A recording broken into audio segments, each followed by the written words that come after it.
Craftsman Days are here at Lowe's with big savings on the tools you need. Save $100 on the Craftsman V20 6-tool power tool combo kit, now at $199.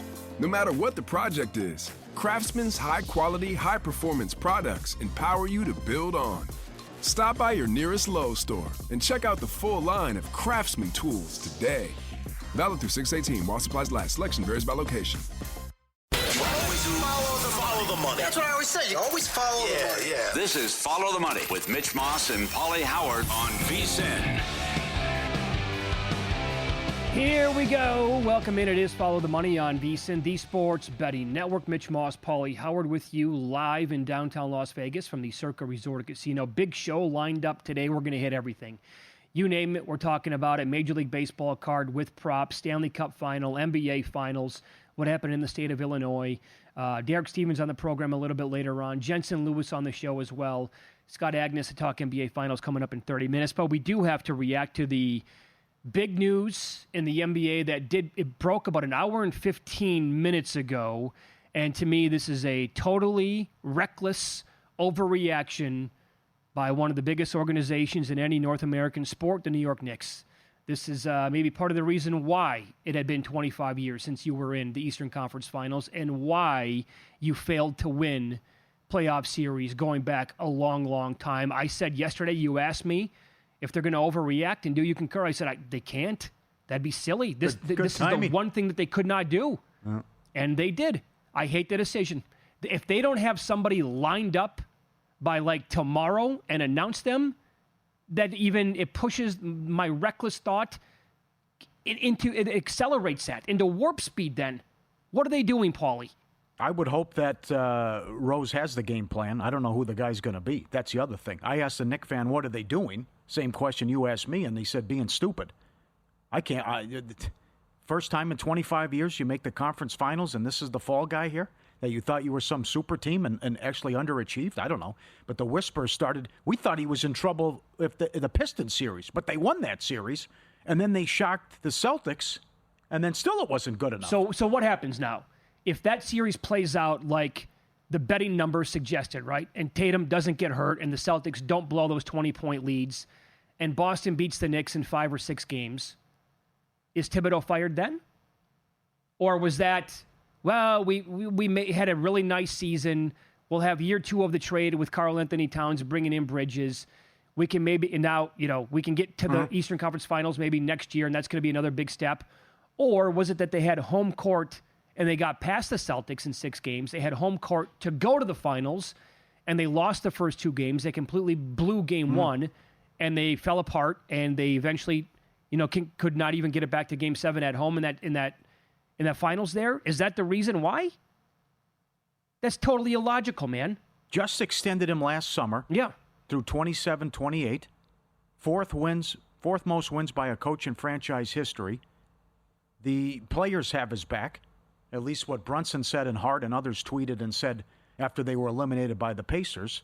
Certainly he runs guys into the ground and doesn't like to play bench players and will keep the starters in there in blowouts. But the next hire's got to be a good hire, and I know Dolan signed off on this, and this was the decision of Leon Rose, but Malone, I don't know. Budenholzer, I think, would be a mistake. This is a shocking move, and I think a bad move. Well, globally speaking, the odds are up already for the next head coach of the Knicks. And, tell me a name here that stands out to you that says... Sure, run it down. Okay. He's a good coach. I know he can wear on you, and they're going to trot out the same crap about needed a new voice stuff. But considering the other trash that's out there, or just regurgitating the same guys... you better be creative and unique here. And I know Malone just won a title, but they got sick of him in Denver. Yep. The short shot on the board, this is at Bovada. Johnny Bryant is plus 240. He is the associate head coach over with the Cavaliers. You're going to go from the Eastern Conference Finals for the first time in 25 years and Tom Thibodeau to Johnny Bryant? I don't think so. Yeah. Okay. Kenny Atkinson is 4-1. Come on, yeah. Kenny Atkinson. Mm-hmm. He's going to leave the Cavaliers? Come on. Oh, my God. Some of these are ridiculous, like Mark Jackson on that list. James Borrego is plus 950. Associate head coach, New Orleans Pelicans. Okay. Mike Budenholzer. If they go from Thibodeau to Mike Budenholzer, just shut it down. Mm-hmm. He's plus 950. Patrick Ewing, same number. Oh, this is comedy. I guess the people at this, the traders of this book had a tough time, or they're trying to be whimsical with this, because they also have Patrick Ewing on the list, Sam Cassell. Mark Jackson is 14-1. Mike D'Antoni is 20-1. Oh, God. Run it back with Jeff Van Gundy, 25-1. Stackhouse is 25-1. Are they going to go to Adrian Griffin, who couldn't even get to the halfway point of the season with the Bucks? 28-1. And then they have some other nonsense on the list as well. Tim Bontemp tweeted this out from ESPN not that long ago. Pretty hard to justify firing a coach who won 4 playoff series in 3 years when the Knicks had won a single playoff series in the prior 22 years. Yeah. I would say so. Well said. And there's another tweet here from... So I was going to say, to add to that, consecutive 50-win seasons for the first time since the 90s. I would hope there's more to the story here or something could come out, but this is... oh, boy. This is from Matt on X at 6 Rings of Steel. Every NBA coach of the year from 2018 to 2023 ended up getting fired. If you go all the way back, Dwayne Casey with Toronto, fired.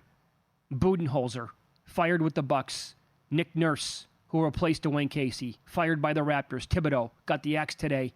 Monty Williams, fired from Phoenix. And Mike Brown, after Sacramento stunned everybody a couple of years ago, also fired. You don't want to win that award, evidently. Yep. Good tweet. And the other thing is, remember what Finch said after Minnesota was eliminated. Just get ready for next year, too. Because he's right. There's going to be 12, 13 teams in the Western Conference alone that think they can be a top 6, top 5 seed and have a good regular season. And a lot of these teams, the best they're going to do is 42-40. And then what does ownership think? Or the general manager, whatever it may be. Well, by the way, from a betting standpoint, odds are up at several books to win next year's NBA championship. The New York Knicks are the second shortest shot on the board behind the Thunder. The Thunder are like in the 2-1 range at DraftKings and at the Westgate. DraftKings has the Knicks 8-1. Westgate has the Knicks 9-1. They're number 2. Entire league. Yeah. And they just got rid of their head coach. Was it his fault they lost to the Pacers? He did some interesting moves. I know Barkley called them out several times. Some of the rotation stuff didn't work and substitution stuff didn't work. I mean, he tried different things as well. But I would say the answer is no. And they got beat by a better team. The question is, was it good enough if they beat the Pacers? I mean, what's the difference? So if they beat the Pacers, he was okay then? And they got swept by the Thunder? Right. How does it be fine? An extra couple wins? I mean, he hadn't done anything in 25 years. Think about how bad they were before we got there. Of course, they were a non-factor. Yeah, absolutely. And then he won Coach of the Year, as we talked about. He did an excellent job there. He was still like 25-1 late in the season. You have to also be able to handle the New York media, which they could be all over you, and how you handle that. And New York isn't for everybody. I just go back to they were a laughingstock, and he did an incredible job. Now, how the roster was built together and put together and kind of clunky with the moves you made and your ball dominant with Brunson, who takes a lot of shots, and you still have these guys who need the ball, and Towns needs his shots, and Bridges needs his shots. That's something for the general manager. But the Garden was rocking. You finally had excitement. You finally got to the conference finals. You finally made a deep run, and it's not good enough. Yeah, I'll one-up you here. I think for 25 years, other than a small blip on the radar with Carmelo Anthony and then Linsanity, outside of that region of the world, I think the Knicks were irrelevant for more than 2 decades. Other than very small sample sizes of time, nobody cared. You're right. You used the word laughingstock. That's exactly what they were. Couldn't take them seriously. Didn't care about them. Free agents wouldn't consider them. No, absolutely not. No. They were an afterthought. Never thought about the Knicks ever. And now this year pops up, and then the run they had with Tibbs overall. And here you go. Again, the betting odds. I can't get past that part.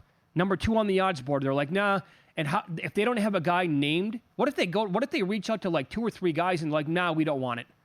If Dan Hurley's going to be the number 1 guy on the list, according to some, and he plays around, yeah. I'm sure they're going to, right? You have to call him. He's right down the street. So what if he drags it out like last year with the Lakers? I know. Hims and he haws, and he's like, I'm thinking about it. Give me another couple of days. Let me get my stuff together, and then I'm really meant to play in college. Well, that's a horrible game plan if you're in the Knicks then. If you think you have a guy or have a chance with him and you keep getting turned down, it's going to be more pathetic. What may have done it was what happened in the regular season.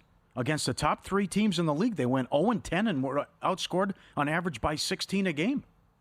Maybe that did it too. Well, I'll ask you I don't this. know. But I still like my position if I'm the Cavs coming into next season, and the Pacers as well. And I would drop Boston considerably. Let me rephrase my question a minute ago. Was it Tibbs' fault they lost Game 1 to the Pacers? No. That was a total fluke by Nesmith. Yes.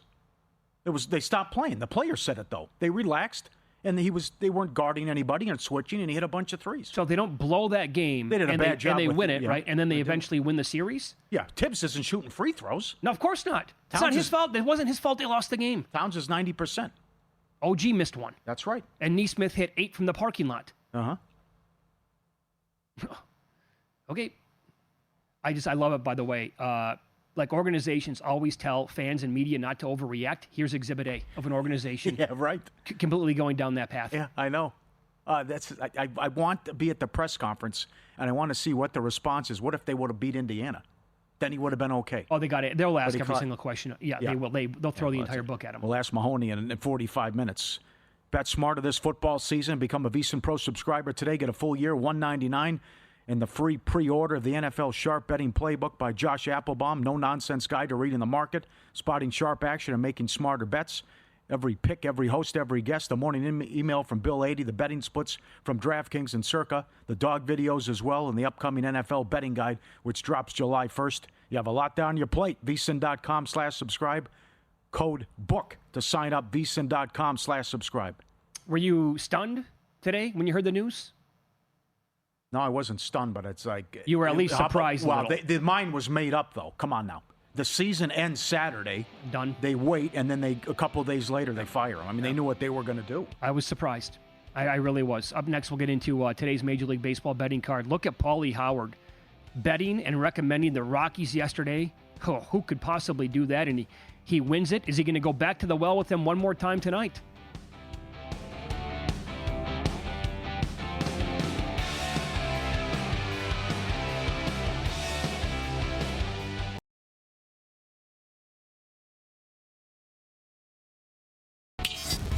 This is Follow the Money on VSiN.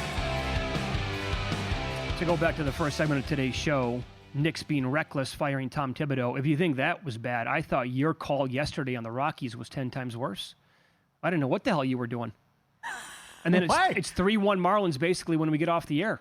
Sure. I'm like, there you go, Pauly. Good job.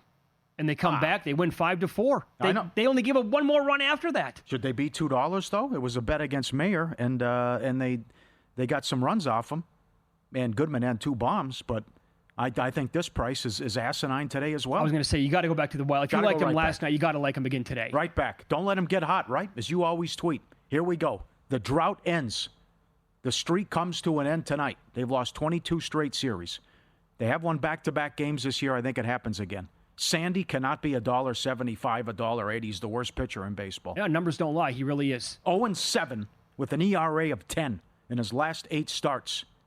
8.47 ERA on the season. That's the worst out of 105 pitchers with at least 50 innings pitched. I'd feel better if it was Freeland or someone like that, but I know they're all-time bad, but Miami can't be, Sandy specifically can't be laying this, and I just gave you how bad his numbers have been, and I think it was 8 earlier. Maybe you also go over here. I mean, there's 8.5 at DraftKings now, but there are 8s out there with the total. I played his K prop under 5.5 at plus money in this game. He just does not have good K numbers at all this year, career worst. The numbers, again, don't lie there. Like the swinging strike percentage, all of it is at 9.2%. The rub with this is that the Rockies strike out the most in baseball, 26.9% of the time. But his K rate's at 16.9%. I'll ask you this. If they get the win today, tomorrow it's Freeland against Quantrill. What a pitching matchup that is. Yeah. They're going to sweep him? Well, the bag that's in play. Yep. You don't know what Quantrill you're going to get, but yeah, it's definitely in play at that point. I know. This is unfortunate. I wanted nothing to do with it. I had this game circled, though, because I want to be able to fade Sandy like every single time, somehow, some way. I feel bad for the guy. Yeah. Because he won the Cy Young, then the injury happens, and he clearly is just not even close to the same dude. Right. Yeah. And that stinks. Yeah, so you don't agree. This outfit can't be laying, I don't care who you're playing. They can't be $2, though. Oh, I do agree. Okay. Oh, this number is preposterous in my opinion. Yeah, you got to be lucky though too. I mean, you're right. It's 4-2, and then they got the bases loaded with 1 out, and they don't score, and then Colorado gets the bats going later in the game. But this is as bad as this guy's been. It's Colorado again today, and probably the over. Well, you're running white hot right now. Gave out the Rockies yesterday. That's on the heels of the Pacers cashing a 19-1 to win the East. You taking any more bombs today? Any big stabs? Yeah, nothing stands out in terms of big tickets. But the Brewers make sense. Muncy has done his own McGill. Mm-hmm. That's another one if you want to play a home run prop. That's not bad. And Henderson has done well against Kirby. And Kirby's had his issues going back as well.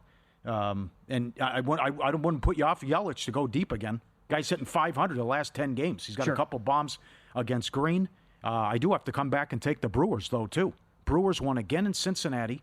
That's 18 of 22 in Great American Ballpark. Green is 1-4 with an ERA of 7.45 against the Brewers in his last 6 starts. Peralta in Cincinnati, 3-0 with a 1.19 in 6 starts. Yeah. Sitting you right in the face. And Peralta's having a great year this year as well. I would agree with all that. The numbers on Yelich here, by the way, like last week, he's 11 of 24. That's a 458 clip with 4 home runs and a double. The over 1.5 total bases is plus 130. Like the home run number has come down. The highest I noticed earlier before the show started was plus 360. So it was in the 5-1 range in recent days, but he's so hot that number has come down. He's facing Green tonight, so the total base number has actually gone up. So I like over 1.5 total bases at plus 130 for him to top it off because the guy is scorching hot right now. Yep. Don't forget about O'Hearn, too. What O'Hearn has been doing. His numbers have been sick as well, if you want to go with props on him. I'll give you another guy. So he's hitting almost 500 as well. I was going to say also, because you had the over, easy winner, with Minnesota and Sacramento again. I mean, this is, again, you can get $1.20 on a Twins on the run line. It's Lopez, likely against Lopez. Right. Don't forget about these guys. They've lost 18 and 19. Yeah. And the former there of the 2 Lopez's, he had a great first start with the A's. And then last week, he got annihilated. I think he gave up 8 runs immediately in the game. And the Twins are, Paul, they're like blazing hot right now. So that continues, and I would expect that to be a thing tonight. They did adjust the total, by the way, to 10 in this game. That's even with Pablo Lopez on the mound tonight. Mm-hmm. Yeah. So after last night was 9, moved to 9.5, and it flew over immediately. There was a 6 spot there by the Twins posted right away in that game. That's got to be a thing tonight as well. I'll give you this too. Another guy, maybe a little bit under the radar. He's facing Paul Skeens tonight as the Pirates take on the Astros. It's Jeremy Pena. In the last 7 days, 10 of 23 at the plate. And look at this, by the way. Skeens is a $156 at home. Pena is batting .435 with 3 homers, a double, and 4 stolen bases in the last week. Because he's facing Skeens, over 1.5 total bases is plus 145. To hit a home run, 11-1. I would not get that nuts. But for a guy who's picked off that many bags in a 7-day stretch, plus 550 to steal a bag tonight for him. Right. I don't know if he can still lay that, though. I mean, they can't hit. They've lost 7 of his 12 starts, 14 runs combined in the losses. And they're 10-12 with Kelly, the new manager. I know this. His K-prop has moved about 40 cents. Over 6.5 was plus 125 earlier. It's like minus 110 or higher now. And he's been red hot, by the way, with the Ks. He's gone over this number 3 of the last starts. 3 in a row, actually. And his Ks per 9, all the numbers are up in this stretch, as we talked about last time that he went. It's like they're almost like begging you to take that number, and people did. So as a result, that moved. I'll give you one to watch as well. Now, it's a big number. Kikuchi goes tonight for the Angels. This is in Boston. His walk prop is 2.5. Yes, this is great. Number 1 in walks. Good job. So plus 145 on the over. He has issued more than any other pitcher in baseball this year, 35. Now here, and again, like when is the eruption coming from the opposing team? Kikuchi has given up 2 or fewer earned runs in 6 straight. He's got a 1.89 ERA in 33 1/3 innings pitched. He walked 5 batters last week against the Yankees. 2 of them were intentionally. But he only gave up 1 run. That was it. He's been awesome in Anaheim this year with a 1.33 ERA, but on the road, that ERA goes to 4.3. and he's winless in 9 career appearances against Boston, 7 starts, 0-3 with a 5.97 ERA. I like the Red Sox team total over last night. It did get there. I think I kind of got to go back to the well. They're really good against lefties. Yep. What are you doing with the kid? A lot of people like his props tonight. Caglione crushed it in minors, 322, 15 bombs, 56 RBIs in 50 games. I put pizza money on plus 650 to hit a home run. All right. And my thought is there, if he goes yard tonight, that's going to turn into like 4-1 by tomorrow. So, and maybe I'll just bet him every day until he hits one, hoping that he doesn't begin, all right, his big league career with a 7-game drought or something like that. All right. O'Hearn's 5-1, by the way, to go deep. Kirby's been bad against Baltimore. He's been bad this year. And O'Hearn is hitting a 452, 8 RBIs last 11. Okay. If you want to play his props. That's another one. Did you give any consideration to fading Clayton Kershaw tonight? Takes on the Mets. They're very good against lefties. They strike out only 20% of the time, one of the lowest rates in all of Major League Baseball. Kershaw's K per 9 is at 4.9. It's the exact same number as his walk rate. 12.8% K rate overall. It was 18% last year, which was by far and away the lowest of his career. His career average for a K rate is 27.4. Clearly not the same guy we had for his whole career. And the swinging strike rate is at 9.3%. Under 4.5 is juiced to the gills, but is he going to get to 5 against this Mets lineup? I don't think I see that happening. No. Lindor's hot if you want to play his props. And again, what I mentioned with Muncy earlier. Good game last night. So was that Padre game. Again, the Giants. What is it? That's 15 in a row now. 4 runs or fewer. Add them to the list. I know. What Goodwin was putting together, our viewer, Follow the Money Army. 1 of 12 with runners in scoring position, shutout at home. You lose 1-0. That's ridiculous. Yeah, and you said this yesterday, how you think the Padres' bullpen can't be trusted like the Giants. Yeah. The Giants had the bases low. They just couldn't get anybody in. Yeah. That was a disaster last night for that team. Yep. Come back with some Texas stuff, too. Texas starters, 3 earned runs or fewer, 22 in a row. Number 1 in ERA, 21-3 when they score 4+ runs. Yep. And 40-19 and 1 to the under on the season. If you want to do more stuff with Texas. So it's a good card tonight, though. NBA Finals and the Stanley Cup Finals are here.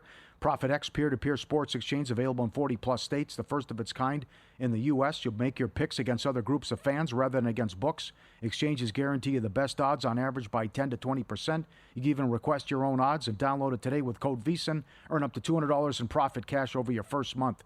Code VEASAN. Get that $200 in your first month in profit cash. Go get it. Up next, we'll hit the NBA Finals. Scott Agness does a great job covering the Pacers in Indianapolis. As Mike Tyson once said, Pauly, everybody has a plan until they get punched in the face. Well, I want to know as big dogs here, what is the Pacers' plan overall? You can get open threes against the Thunder. Yep. Well documented, right? Yep. Corner threes, too. Sure. Yep. Is the plan to go bombs away? Are they going to go faster than even normal? We'll ask them coming up on Follow the Money. It's VSiN, the Sports Betting Network.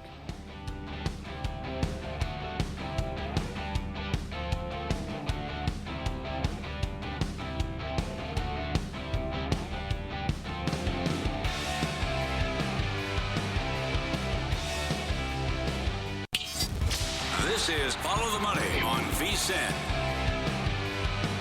Time to talk NBA Finals here as we head out to the Progressive guest line. Scott Agness does a great job of covering the Indiana Pacers and the Fever for Fieldhouse Files, and he is on the Progressive guest line. Scott, thanks for the time today. How are you? I'm doing well. Looking forward to Game 1 coming up in a couple days here. Yep, same here. Let's talk about this from a betting standpoint to begin with quickly. Now, this is not priced like a 1 versus 16 in college basketball during March Madness, but the Thunder are such big favorites, laying like $7, so you have to lay $700 to win $100 just to win the series outright. That's like almost a good 4 against a 13 seed in March Madness. Does that feel right to you? I mean, or does it seem to like the Pacers have a much better chance than that? I think on the court, the Pacers have a better chance with that. But in terms of the odds, I'm not surprised. This was the dominant team all season. This is a team that went 29-1 against teams in the East. They beat the Pacers in one of their 2 meetings by 20-plus points. They have an outstanding defense. They begin it at home. And on top of that, the public doesn't know a ton about both these teams. Or do they know? Shai Gilgeous-Alexander is on one of them. And so, of course, it's going to tilt that way pretty heavily. Do you think they're going to get beat up on the glass? That's been one of the Pacers' biggest problems really since my time covering them in the last 13 years here. I don't think they'll necessarily get. Oh, Okay. Damn. Bad connection here. We'll try to reconnect with Scott. Want to get into, by the way, the tempo, how fast they're going to go. Because remember, Halliburton was mad at himself after the one loss to the Knicks. And he goes, that's on me. I walked the ball up the court. I recognized it when it was happening, and they totally corrected that in the following game. And then, what are we talking here, Pauly? If they get the open threes, which they should against this Thunder defense, they're deep. They got a ton of guys who can shoot. Are we talking 40, 45 threes a game? That's what I would do. And plus, on vsin.com today, Dan Karpuk had a good breakdown about OKC allowed the second most corner threes in the playoffs. Uh-huh. So that's hunt those matchups. Try to find that. You have so many guys that can shoot threes. That could be a way to attack them as well. I was listening to Money Moves earlier today with Stormy and JVT, and he said that JVT did, that this might not be a series for Hartenstein. He might be actually relegated to the bench a little bit here. Interesting. Yeah, so Scott's back now on the show. We've talked about this a lot. The Thunder will allow open threes, and Pauly just said a lot of corner threes as well. Like, if they're there, right, this team is super deep, meaning the Pacers, a ton of guys who can shoot. Are we talking like if 40, 45 threes a game potentially? Not for the Pacers, no. I'd be surprised if they got that high. I'd actually like to see them attempt more three-pointers, guys. They've been pushing like maybe 30 per game. I'd like to see that number 35. So I would be stunned if they got into the 40s. But you raised a good point. The Thunder give up a ton of corner threes, and no team shoots better from the corner in threes than the Pacers. So that's definitely something to watch. And as I heard jumping back on here, I agree with Hartenstein. I'll be curious with him and Chet Holmgren. To me, if you ignore the stars, to me, Miles Turner and what happens on the interior is one of the biggest questions I have heading into this series. Yeah. Good. Yeah. How do you think Carlisle's going to play it? Because Toppin had some big games and some big minutes, and how long will he trust Turner? I think quite a while, for sure. He's not afraid to pull the leash and go with a smaller lineup like an Obi Toppin at the 4, Siakam even at the 5. But I think the advantage could be Pacers here, especially the way Miles can shoot the ball, how he can do a pick and pop with Halliburton, especially as Lou Dort and Thunder are going to be all over Halliburton.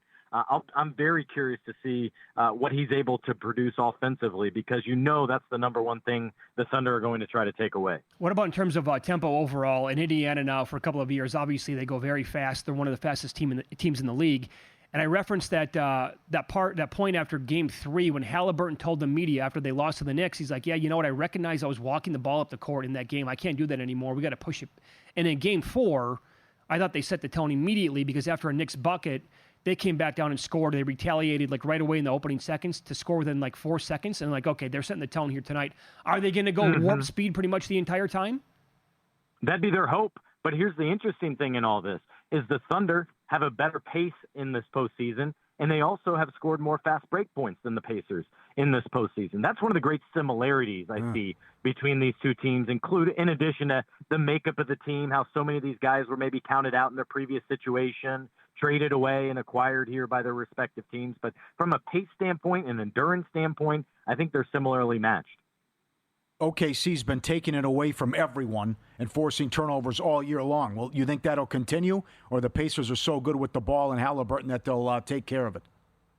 I think it all depends on how much trouble they're able to give Halliburton. He had a couple games with no turnovers against New York. He also had one game where he had 4 turnovers and just was taken out of his rhythm and uncomfortable all game long. During the regular season, he had just average success. He led them in scoring in one of the games when they lost by 20. His high was 18 points, and that led the team. And so this is such a disruptive defense that I think turnovers won't be a major factor in most of the games, just because of how well the Pacers take care of the ball. It's one of their pillars. They have a great home court advantage. Is it encouraging for you and the fan base that OKC has struggled away from home?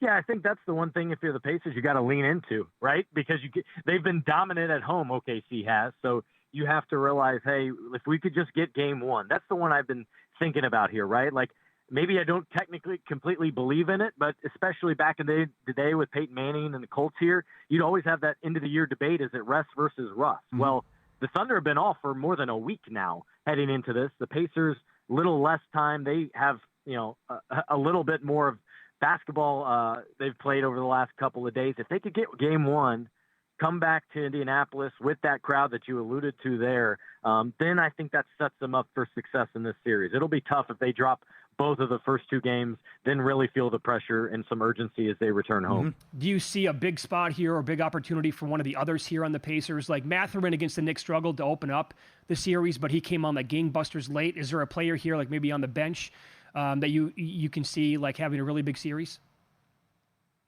Yeah, T.J. McConnell always mixes things up. I could see him having a couple games of 10-plus points, but I think the most favorable thought here would be Pascal Siakam. He has the most experience of anyone on this Pacers roster. He's won a G League title, G League MVP, NBA MVP, championship with the Toronto Raptors. I know it makes a lot of sense given he's one of the stars, but if I'm looking for a safe, favorable move, I think it would be Siakam's contributions. He scored 30-plus points in 3 of the 6 wins against New York. How close to 100% is Nesmith, you think, entering the finals? Yeah, I think probably you're pushing 85, 90%. I was told he was feeling very well, almost back to normal heading into Game 6. Now, Game 5 was a little bit different, and he was out of his routine. It was a game that was on the road as well. But I think you're cautiously optimistic about what he's able to do for the duration of the series. And he's going to have to play a big factor. He's their best defender generally and will probably get the first crack at SGA. Were you surprised Siakam won Eastern Conference Finals MVP? I was not. I didn't have a vote, but if I did, that would have been mine as well, given what I alluded to earlier with his contributions, both in terms of points, but also throughout this series and his mentorship and what he's the guy you can always count on. And maybe I'm a little biased because I've been watching him all season, and all season long the thought was, man, where would this team be without Pascal? Especially the first 2 months of the season when numerous players were injured, including 3 starters. They were starting a G League two-way player as their point guard in a game there in November. Siakam was the safe choice and the right choice in my mind, even though I would have understood if Halliburton, the face, the star of the team, would have been awarded it too. Scott, you also cover the Fever there as well. It's a very small sample size since the injury happened to Caitlin Clark. It has not gone well, to say the least, for that team without her. Is now the time to bet her to win the MVP? I guess if you want to risk some money there. I don't think so. I think she's probably still a year away from doing something like that. On top of that, you brought in 6 new players. So as much as we should emphasize the continuity, familiarity, comfort with the Pacers, it's the opposite for the Fever. They're still figuring out each other. Caitlin trying to understand how to play with those teammates. And remember, she was sidelined for about a week of training camp, missed the first preseason game with like a bone bruise in her left leg as well. And so she hasn't been 100% at all this season. And they also have several other injuries, which will impact the win-loss record. Therefore, I think it impacts her chance to win MVP. Very good. Scott Agness, our guest here, he covers the Pacers and the Fever for Fieldhouse Files. You can follow him on X. He is at Scott Agness, Agness, and he was on the Progressive Guest Line. Pleasure talking to you today, Scott. Thanks for the time. We appreciate that. You bet. Thanks, guys. Thank you. We hit the road next week. June 12th through the 14th, live from Rocco's, the home of the Jell-O Shot Challenge, College World Series in Omaha.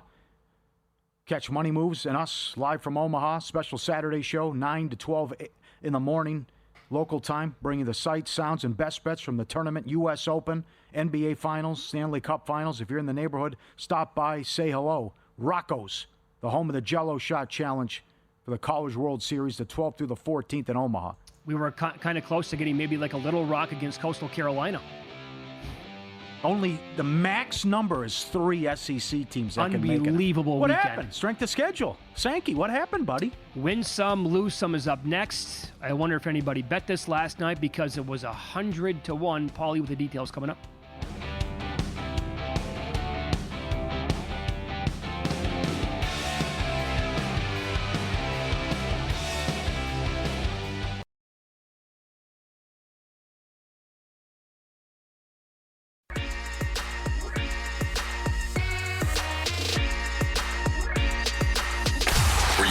Last night? Wow, winning. Or was it a rough one? Well, they can't all be winners, can they? Loser! You're a loser! Pauly Howard recaps the night in sports betting in Win Some, Lose Some. All right, we mentioned Carpenter had good numbers against the White Sox and who they were facing. Well, how about 3 bombs, 100-1?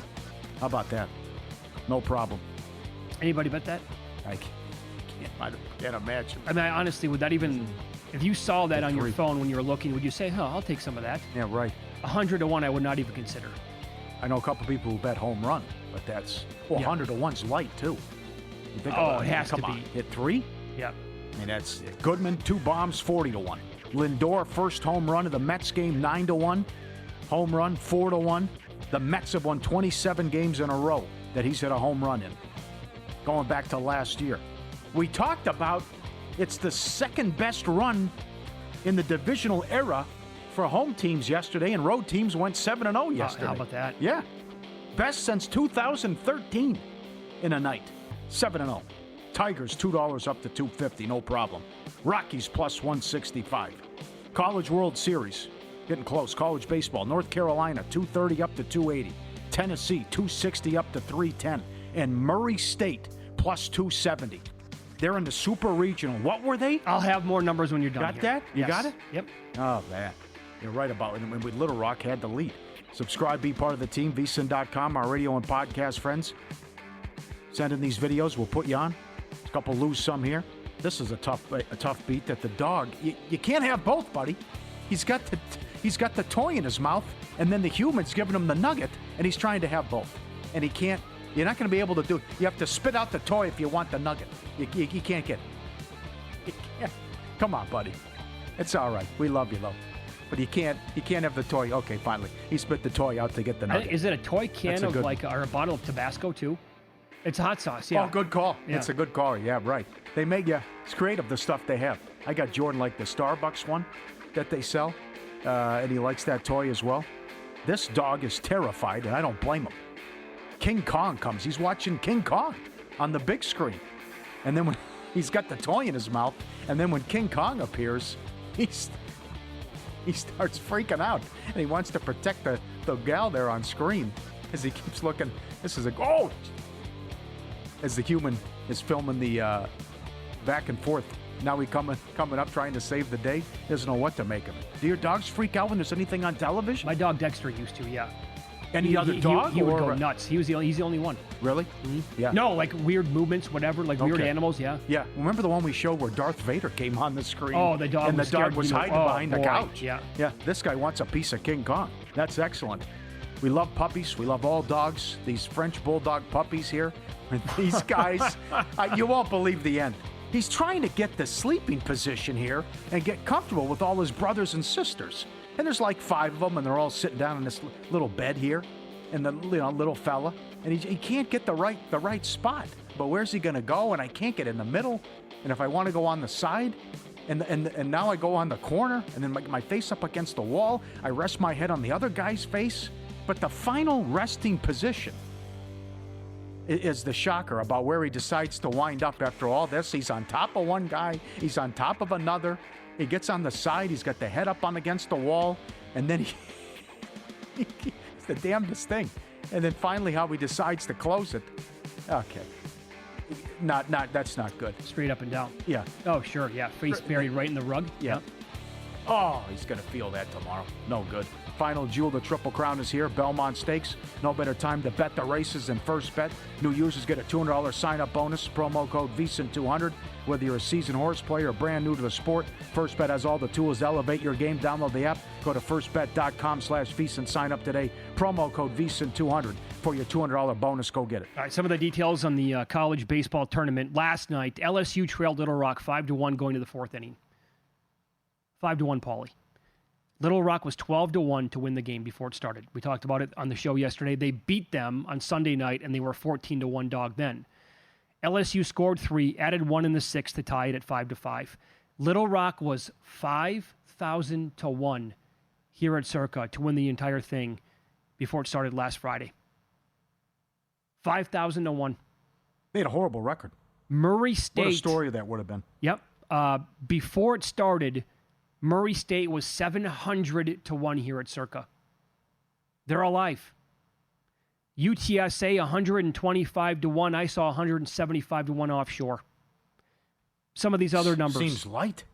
Especially with all this, the SEC propaganda too, and what happened. What if Wright State had gotten by and they were close to doing so? They were 1,000-1. So some teams that are still alive that had massive numbers. Louisville was triple digits. Miami was 175-1. Really? Yep. They're in the same super regional. Look at the one here with UTSA. Again, as high as 175-1 before the tournament started. Murray State 700. They're in it with UCLA 70-1 and Duke 65-1. Really? And then you have another one where it's all short numbers, basically. LSU plus 450, Arkansas 8-1, Tennessee 9-1. West Virginia's the one long shot. They were 100-1 before it started. Okay. This is absolutely bonkers what's going on. This is from Pat Forty. Little Rock ended the regular season 19-32 in 8th place in the Ohio Valley. Then they went 8-1, and they were that close to going and pulling it off. But couldn't pull off the upset, and that would have been something because they won Friday 14-1, and they tried to win yesterday 12-1 and gave it their best shot. I don't know what it is. For the 1 and 2 seed, not even to get to the super regional and upsets that have happened, crazy. 13 teams got in, and now 3 can make it to 3. Omaha, and that's it? That's it. That's the maximum number? Yep. Yep, stunning. I was looking at, we had a guest on last week from College Baseball Insiders, and I asked him about Auburn's number at 25-1 because people told me like that was a super high number. Their RPI and their SOS was like number 1 and number 2 in the country. Their metrics were really, really good. Now they're down to 10-1. I did not bet 25-1. I feel like a dope. I really don't want to hop in now at 10-1 because as we've seen, maybe they win it, but as we've seen, also maybe it's total chaos the entire time. Coastal Carolina won this thing back in 2016. And they were not even that big of a... They weren't... Coastal Carolina, before the tournament started, was 33-1. Mm-hmm. How good is that program? Yeah, no kidding. What was the beef there with Florida, Coach? Did you see that? You know what? People were sending that to me, and I guess that... did you watch it? I didn't know who was at... I didn't see... I saw the F-bomb tirade. I didn't know who was at fault. And then I saw the follow-up, which was good by the Coastal Carolina manager. Yeah, I think it was the Florida manager's fault. Was it? Okay. From what everybody was saying, yeah. Okay, yeah. That was bizarre. I'll give you another guy that I'm looking at tonight for K-props. Oh, by the way, this ties into the news with the Yankees last night. Weaver now going to be out 4 to 6 weeks. Yeah, bad beat out for it. So does Williams get back in? He's been good since demoted. I know. But I don't want him to be a closer. Well, let me ask you this then. If you're the Yankees right now, and I bet them for the most... This is not because of my bet. It's because their path here until like the All-Star break is very doable. Would you go add somebody right now? And then you want to make step because the Blue Jays are right there with them. I can't believe that. I think they're going to fade at some point. The Red Sox, I anticipate making a run, but who the hell knows if that's going to happen? Would you try to open the gap right now? Or would you be comfortable with who you have? Because what if Williams is a disaster until Weaver gets back? Yeah, I know. I wouldn't mind making a move. The guy they're throwing today has been aces, though. Rodon's 6-0 with a 1.27 in his last 8 starts. Yeah. Judge is crushing Cleveland as well, going back the last 14 games. Yep. Rodon's the guy that I'd be looking at. You think the Red Sox are going to make a run? Really? Yeah, they're 6. I think I'm giving up. They're 6-16 in 1-run games. I think that was after last night losing another one. But I also maybe that's my heart talking because I have a bet on them to win that division, and I'm stunned at how bad they are or how their record overall. The stuff with Rodon, 11.15 Ks per 9 on the year, double-digit outings in 2 of his last 4 starts. He's had 8 or more in 5 other starts, including 8 at Cleveland on April 25th.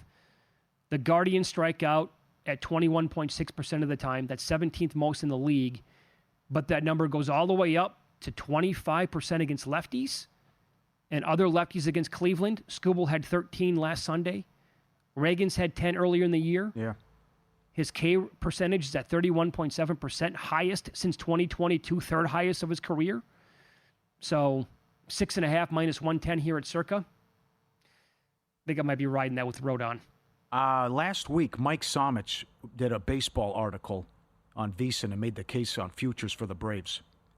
69-39 in June since 2021. It's pretty strong. Uh-huh. And 30-cent move on Atlanta today. I agree with it. Jeff Passan said maybe Zach Gallen could be on the move. I don't know if I want him. He's been terrible. I know. Something may be wrong there. Strider was $1.30 this morning. Now that Atlanta's up to $1.65 at DraftKings. Up next, Brian Mahoney covers the Knicks and the NBA for the Associated Press. We'll get into the news today with the Knicks firing Tom Thibodeau as the head coach. Who are they targeting? Like, who's the guy? Who's the next guy up for the Knicks? We'll ask him coming up on Follow the Money. It's VSiN, the Sports Betting Network.